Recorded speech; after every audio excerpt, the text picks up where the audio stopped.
খ্রিস্টান ছিলেন, উনি নাসারা ছিলেন। বলতেছে আপনার ধর্মে কেউ এরা গালমন্দ করে। কারণ শুধু তো এদের কথা বললে হবে না, শুধু কি, কারণ বিচার দিতে গিয়ে যদি বলে যে ওই লোকটা এমন দুষ্ট, সে আমাকেও গালিগুলুজ করে, আর শুনছি আপনাকেও গালিগুলুজ করে, চেয়ারম্যান সাহেব মাঝে মধ্যে কি করে আপনাকেও গালিগুলুজ করে, এই কথা বললে বলবে না যে না দেহরানি আমারও গালিগুলুজ করে। বললো এরা তো আমাদের ধর্মকে মানে না, বরং আপনার ধর্মকেও কি করে, আপনার ধর্মের সমালোচনা করে।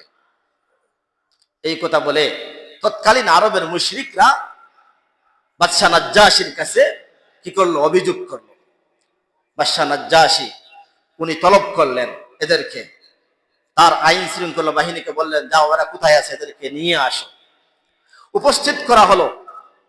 উপস্থিত করার পর বাদশাহ নাজ্জাশী জিজ্ঞাসা করলেন কি কারণে তোমরা তোমাদের দেশ থেকে চলে এসেছো?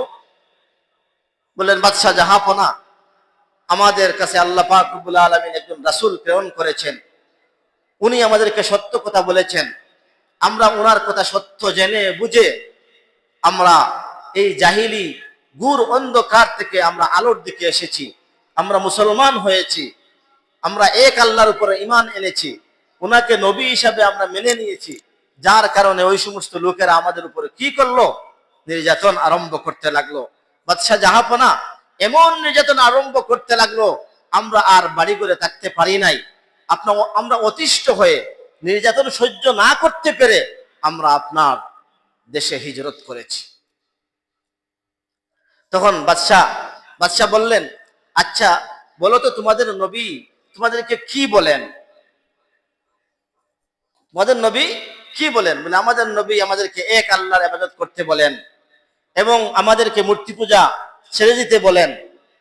এই বলে জাফর তাইয়ার রাদিয়াল্লাহু তাআলা আনহু কুরআনুল কারীমের কিছু আয়াত তিলাওয়াত করলেন। কুরআনুল কারীমের কিছু আয়াত তিলাওয়াত করে শুনাইলেন।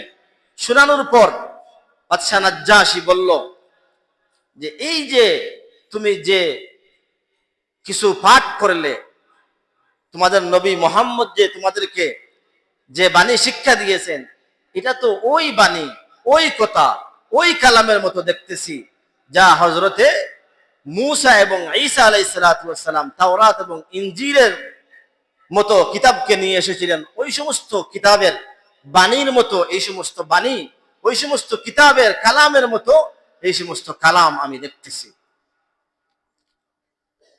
এই কথা বলে যখন দেখলো বাদশাহ, তদন্ত করে যে আসলে এরা দোষী নয়, বরং বাস্তবেই এরা এদের নির্যাতন সহ্য না করতে পেরে এরা কি করেছে, আমার দেশে এরা হিজরত করেছে। তখন বাদশাহ কি করলো, এদের যে হাদিয়া তোহফা ছিল এগুলা ফেরত দিয়ে বলো না, এদেরকে আমি তোমাদের হাতে তুলে দিব না, তোমরা চলে যাও। তারা কি করলো, তারা তখন তাদের এই মিশনে সফল না হইতে পেরে তারা কি হলো, তারা চলে আসলো, ব্যর্থ হয়ে চলে আসলো। তো রাসূলুল্লাহ সাল্লাল্লাহু আলাইহি ওয়াসাল্লামের যুগে দেখেন যে সাহাবায়ে কেরামরা এদের নির্যাতনে অতিষ্ঠ হয়ে মক্কা নগরী ত্যাগ করে হাবশায় চলে গিয়েছিলেন, সেখান থেকে এদেরকে এনেও কি এরা নির্যাতন করতে চাইতেছে।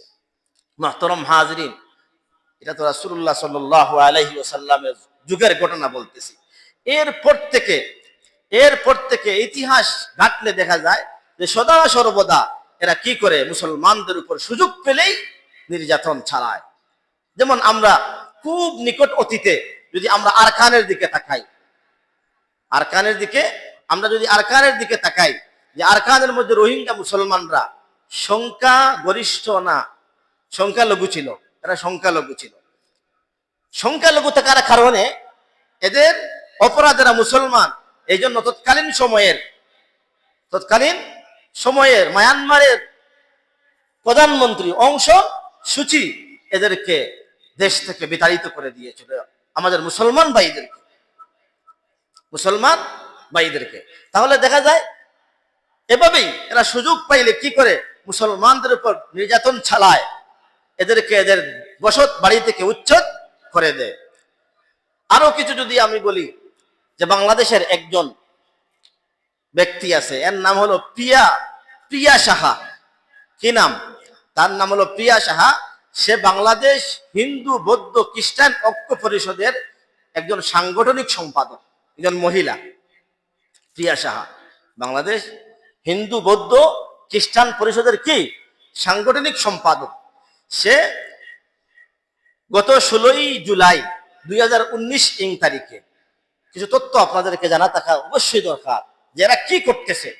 যে গত 16 জুলাই 2019 ইংরেজি সালে মার্কিন প্রেসিডেন্ট, বর্তমানে যিনি আবার প্রেসিডেন্ট হয়েছেন, মার্কিন প্রেসিডেন্ট